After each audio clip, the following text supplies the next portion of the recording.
when you read Dr. Carter G. Woodson's book, Miseducation of the Negro, which was written in 1933. If you read it today, you'd think he wrote it yesterday, right? And one of the issues that we have to look at is that irrespective of where we are in the world, whenever there has been an issue of real or perceived African progress, it's followed by periods of racial retrenchment, right? And so this is why when he takes this stance that we have to have an aggressive posture. When Dr. Amos Wilson opines in his massive seminal text, Blueprint for Black Power, that we have to have a warlike mind state at all times. It is because historically we know that whenever there has been real or perceived progress for African people on the continent, the Caribbean, or in America, or even in Europe, it's been followed by periods of racial retrenchment. And I will give you some examples here in America, then I will shut the you-know-what up, right?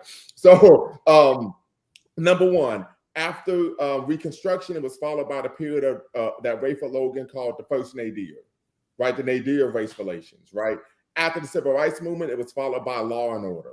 And after the historical election of Barack Obama as the 44th president of the United States and the first Black president, as they say, it was followed by a period of what heightened racial animus towards Black people and and white vigilantism at a rate that rivaled, of course, the nadir of race relations at the turn of the 20th century. So we see that, unfortunately, right, whenever there's been real or even perceived Black progress, it's been followed by a period of racial retrenchment. And this is why, in my opinion, we have to unite, we have to build institutions, and we must take on a warlike mindset when we go out into the world and we're looking to compete. Because we're not only looking to just restore ourselves to our traditional greatness and be able to fund a livelihood, we're actually fighting for our lives.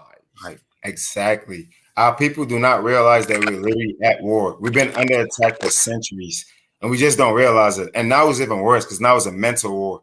It's not physical no more, so we don't see it coming.